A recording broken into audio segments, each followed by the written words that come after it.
Good morning, Flagler County. I'm Rich Carroll. You're listening to Flagler's Morning News on Wednesday, August 23rd. Flagler School's interim superintendent, LaShaka Morris, speaking out after an assembly at Bunnell Elementary School singled out black students for poor performance on standardized tests. Parents say they were kept in the dark. In a statement, Moore says while the desire may have been to help minority students, the assembly did not meet Flagler School's expectations. Moore says while Bunnell principal Donnell Evanson did not act with malice, she also didn't take the steps to properly engage parents in their children's educational successes. Moore says she'll work with Evanson and other teams to find more appropriate ways to affect change at the school, and the goal will be to raise achievement among all students. The incident remains under review.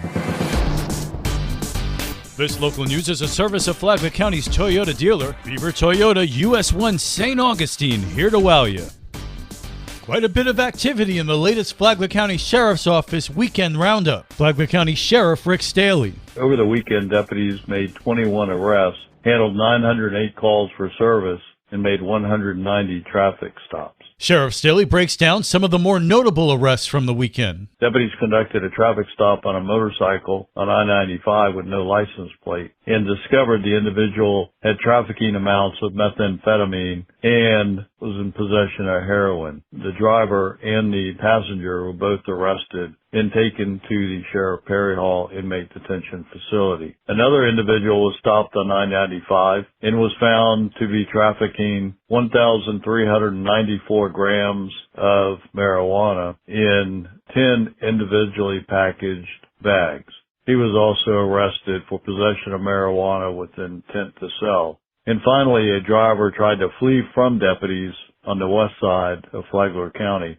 She found out the hard way that if you flee from us, you will only go to jail tired. As she abandoned the vehicle behind a house and then was found trying to flee through a path in the woodline. This individual was also taken to Sheriff Perry Hall Inmate Detention Facility. It's a great job, again, by our deputies in a very busy weekend, getting poison off the street.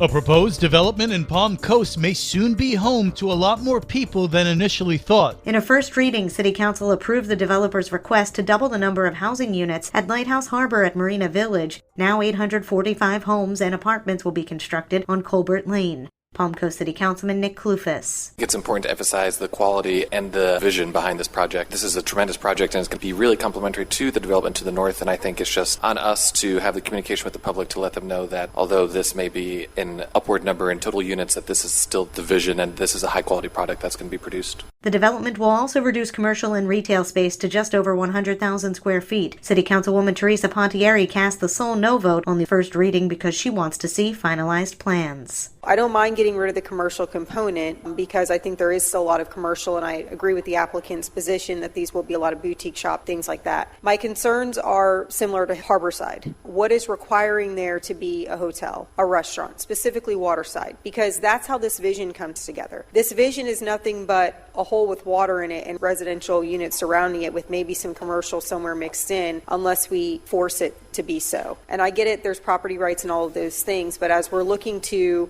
reduce the commercial and grant the extra residential, I think that we also need to make sure that certain things, the integrity of what we're actually looking at, holds true. The ordinance, if passed in a second reading next month, would then become law. From the WNZF Newsroom, I'm Amy Cherry.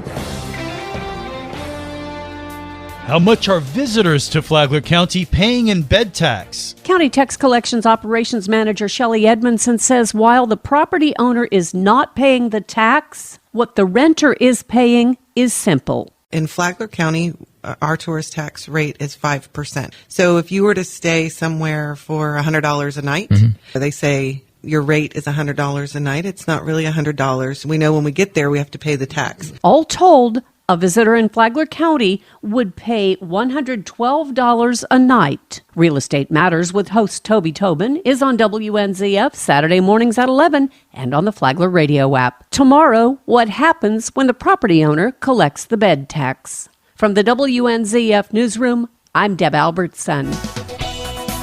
And now you're up to date on Flagler's Morning News. I'm Rich Carroll.